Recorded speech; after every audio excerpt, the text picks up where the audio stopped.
Good afternoon and welcome back to the Appalachian Weekly News. Thank you for joining us this Friday, February 17th.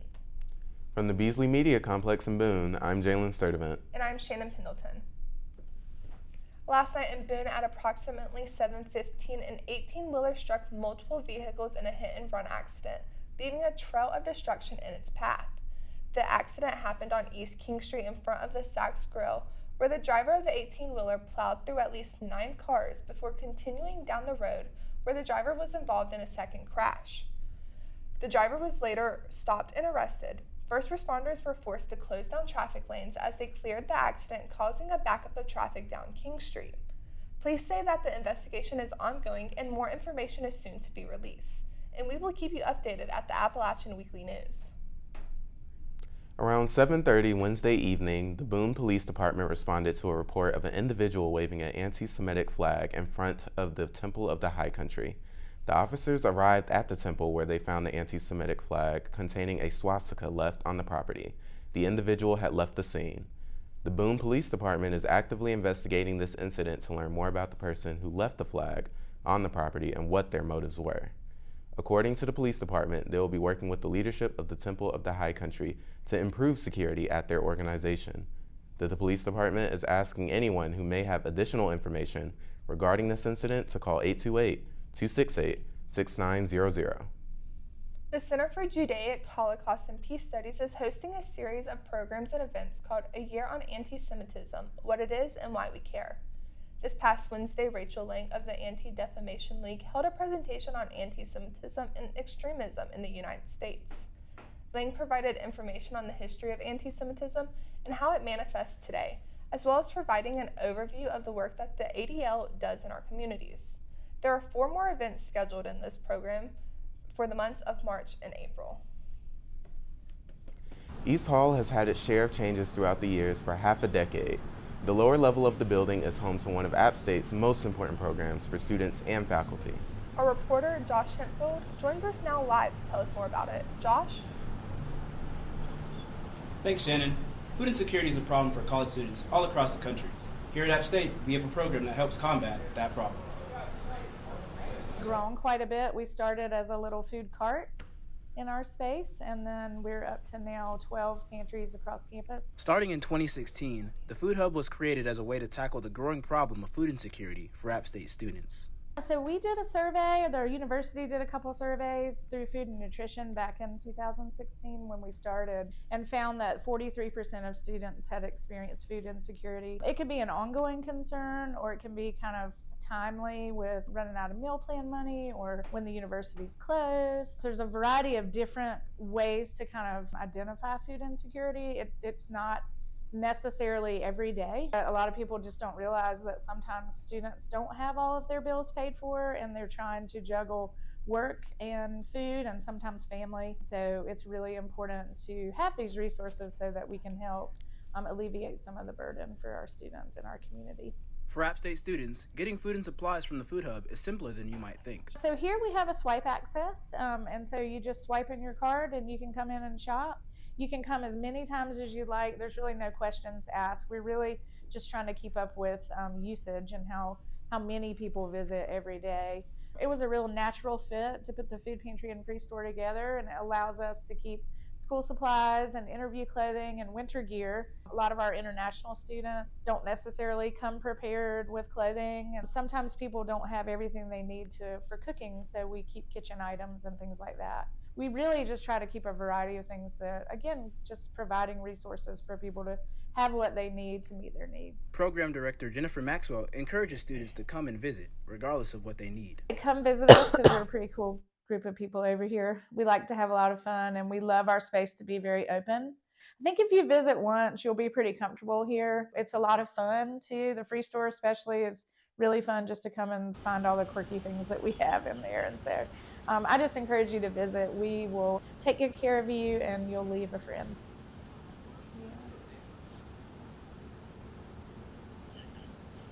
For more information, you can check out their website at sustain.appstate.edu or come by East Hall yourself. Joshua Hemphill, back to you guys in the studio. Thanks, Josh. Speaking of free resources for students, if you're in need of some professional clothing, look no further. The Professional Development Center is hosting their semi-annual event, the Look Smart Career Clothing Closet.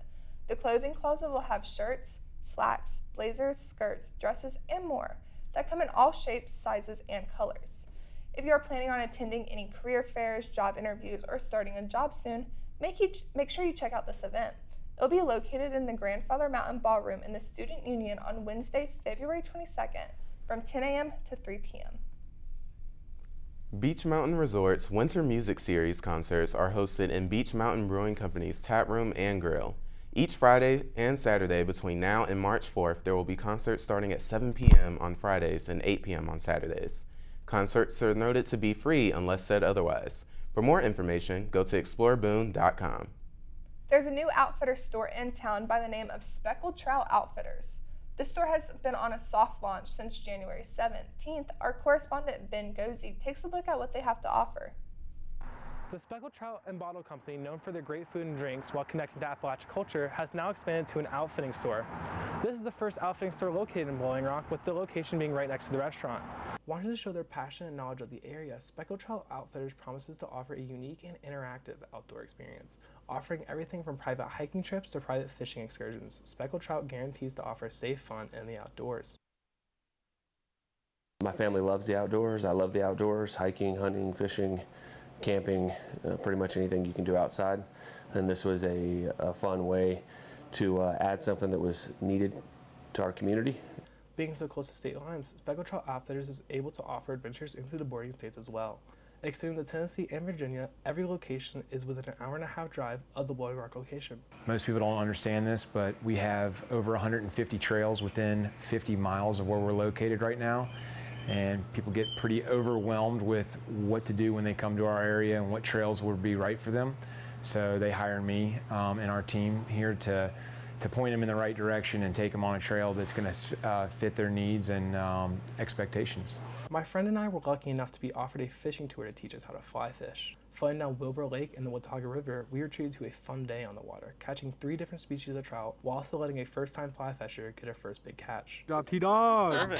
Offering services to people of all ages and experience levels, Speckled Trout Outfitters has plenty of knowledge with the area, and their guys are always willing and ready to help with anything their customers need. Just a good experience. We can't guarantee success, but I think we can guarantee an excellent experience.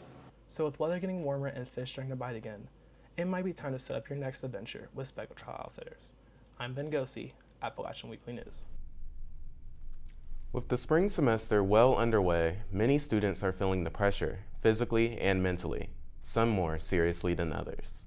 Our field correspondent Noah Cornelius was in the Plymouth Student Union yesterday covering an event dealing with this topic and more. At colleges across the United States, many students are getting settled into their spring semesters. However, many are starting to deal with stress, anxiety, depression, and more. Many are suffering from mental health issues and feel like they can't get the help that they need. Many feel like they don't need the help. Many don't know how to get help. And at Appalachian State, this is no exception. One group is making sure people know how to get the help they need and that they know suicide is never the answer. Now, warning, this is a sensitive topic for some viewers, so click away if you need to. This was the 10th annual Suicide Remembrance Night. Organized by App State We Care, it was an opportunity for people to recognize the seriousness of suicide. I started it as a student my sophomore year. I remember walking into the Dean of Students office saying, I have an idea. I don't want to be alone anymore. Let's do something. And they supported me 100%. And it's amazing to see that it's still happening to this day, 10 years later, which is a long time for an annual event to be happening. We Care was not the only organization in attendance that night. Representatives from the ASU Counseling Center, the Office of the Dean of Students, NAMI on Campus, the Office of Disability Resources, and OASIS were all present, all to remind people of the numerous resources they have for getting help. We wanted to make sure we were here tonight to make sure students knew we're a resource. And a lot of times they are feel kind of fearful about reaching out to someone, and we let them know that we are here. You can talk to us about anything. It is a private resource, and sometimes we're also a pivot point. So if we're not the right person, we'll get you to the right office that you need to speak to make sure you get the support that you need. But at the end of the day, whether the attendees have attempted themselves, know of someone who has, or have lost someone to suicide, the event was cherished as a sacred space for all. We're here to listen and support you and be whoever you need us to be in that moment. And if you're not ready for us yet, we're here waiting. Now, while the Appalachian Weekly News was present at this event, we opted not to show the speakers or their stories out of respect for their privacy. But if you or a loved one are suffering from suicidal thoughts or another crisis, dial 988 today. Noah Cornelius, Appalachian Weekly News. With App State's Hickory campus still in the works and with the grand opening planned for this August, Chancellor Sherry Everts has announced a scholarship for its first year. On February 10th, Everts sent out her weekly email with the news and details about the scholarship. It is called the Hickory First and is available to first-year and transfer students who are enrolled at the Hickory campus in 2023. The scholarship amount is for $2,000 to the first 500 students who meet the academic requirements. The money will help incoming students offset their educational expenses during their first year at the school. For more information about the campus, you can visit www.appstate.edu/Hickory. Tax day is just 2 months away, and if you need help doing your taxes, look no further than the Department of Accounting and the Walker College of Business. Reporter Hayden Autry has the story. My name is Hayden Autry, and I'm here inside Peacock Hall, home of the Department of Accounting, where they're offering students free assistance with personal taxes. Tax season can be a confusing and stressful time for a lot of students. However, the department has set up a free tax lab where students are able to come and get the help that they may need. Lecturer Zach LaChance sat down and told us more about the tax lab. Have a taxpayer come in. We'll let them sign to their account. They bring their W-2s or their retirement accounts or anything that they need. We'll take that information. We'll walk with them and help them put it in, but we don't actually prepare it for them. Zach told us the Department of Accounting has been doing the tax lab for over 10 years, but it's usually just faculty and staff that use it. Most students don't know that this is accessible to them. You know, the beauty of this tax lab is that people are uncertain at times. So we're here to facilitate the kind of questions that they want answered and help them find what they need. The lab is open every Tuesday and Wednesday from 5 to 7 on the 3rd floor of Peacock Hall in room 3014. For more information on the tax lab and what you need to bring to your appointment, visit the Walker College of Business website. Hayden Autry, Appalachian Weekly News. The Appalachian Theater is hosting their second annual Boondocks Film Festival, which features short-form documentary films focusing on or from the Appalachian region. The documentaries explore the joys and pain of life in these mountains, allowing the beauty of the region to shine through. The films range in time from 4 to 24 minutes, and there will be 2 awards announced at the end of the festival. This event will be on February 25th from 2 to 5 p.m., so make sure you mark your calendars. App State continues to celebrate Black History Month with a series of concerts presented by the Hayes School of Music. The concerts will take place at the Rosen Concert Hall this coming Sunday at 4 p.m. There will be musical arrangements spanning from the musical legends like Thelonious Monk and Duke Ellington to modern greats such as Richard Smallwood and Ricky Dillard. Be sure to visit Rosen Hall this Sunday or check out music.appstate.edu/Black History Month for their live stream events. The Appalachian Theater on King Street is conducting tours of the theater that houses King Street's largest screen. The theater offers complimentary staff-led tours of the historic theater. To find out more, visit apptheater.org. Last Saturday, the very first brewery in Boone celebrated their 10-year anniversary. The Appalachian Mountain Brewery hosted a day-long celebration. The event highlighted the support that the brewery had received over the last decade. 10 years seems like just yesterday that we opened on Valentine's Day in 2013. But it's been really exciting. You know, when we started, we put our mission statement on the door, and it was sustainability, community, and philanthropy. And we've stayed true to those core tenets over the past 10 years, and it's really exciting to see how that can grow and evolve as the brewing industry has developed. Local high country band Soul Benefactor also performed for the occasion. For more information on the future events, check out their Instagram page at Appalachian Mountain Brewery. This Saturday, Community Engaged Leadership will host the 2023 Mobilize the Mountains Day of Service. Students and residents alike will get the opportunity to give back to the community by helping local nonprofits in the Boone area. Volunteers will meet on campus at 9 a.m. for service kickoff, serve at a local nonprofit from 10 to 1, and return to campus for lunch and reflection, ending by 2 p.m. Lunch and transportation will be provided. Get to know the High Country by stepping out into the Boone community to donate a few hours of your time in order to help others in the area. The Mountaineers men's basketball team took on the Texas State Bobcats last night here in Boone. Sports anchor Judson Mabe will be along after the break with all the highlights.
Jalen, have you heard about the two men from the track and field team that are going to the national competition? Absolutely. Our team has had a phenomenal season. Our sports anchor, Judson Mabe, has more. Thanks, Jalen. Today, two juniors from the App State men's track and field team will compete in the USA Track and Field Indoor Championship held in Albuquerque, New Mexico. Nigel Wilkins will compete in the men's triple jump starting at 3:40 p.m. Wilkins will look to continue a successful year after finishing first place at both the John Weaver Invitational and the App State Split Meet with marks of 15.12 meters and 15.11 meters. Cole Krimbrink will follow, competing in the men's 400 meters at 5:37 p.m. Earlier this month, Krimbrink set a 400 meters personal best of 49.11 seconds at the Camel City Invitational, placing first at the event.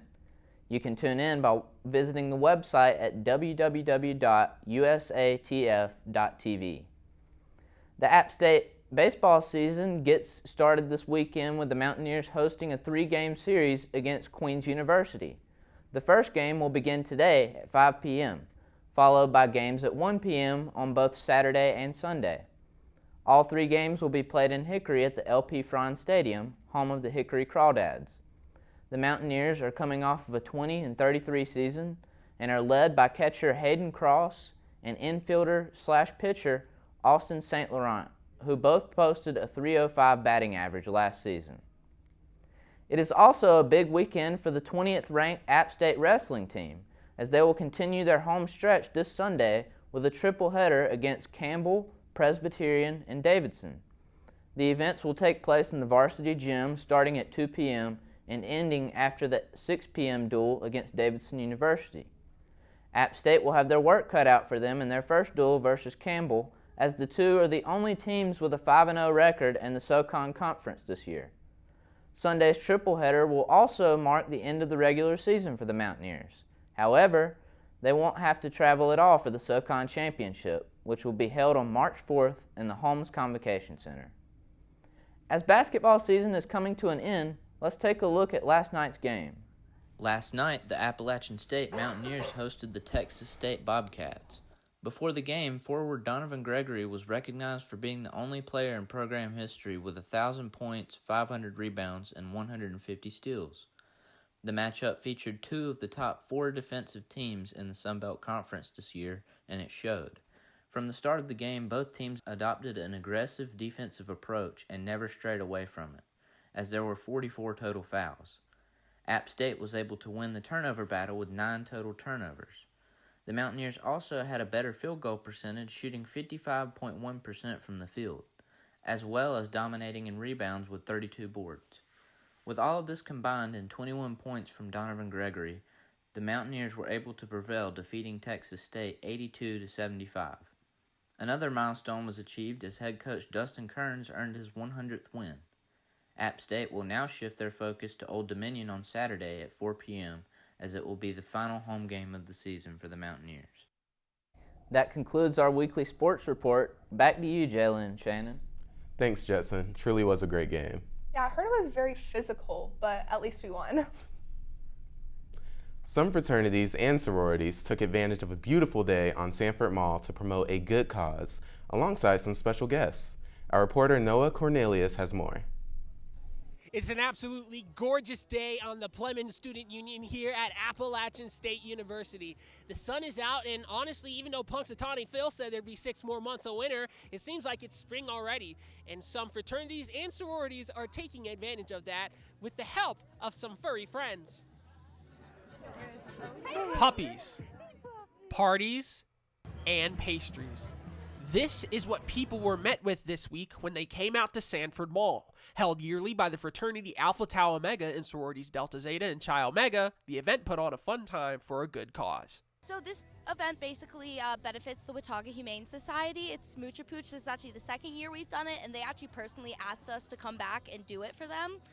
We're selling Whole Lotta Donuts, which is our sponsor. Their owner is actually an ATO alum, and then Cup Craze, and we're just raising money for the Watauga Humane Society and their spay and neuter center. We always try and team up with other organizations like Chi Omega and Delta Zeta, for instance. That's who we're out with today, and it's going good, so it's going really well. With all the dogs on the lawn and some tasty treats, I began to wonder which was more enticing, the dogs or the donuts.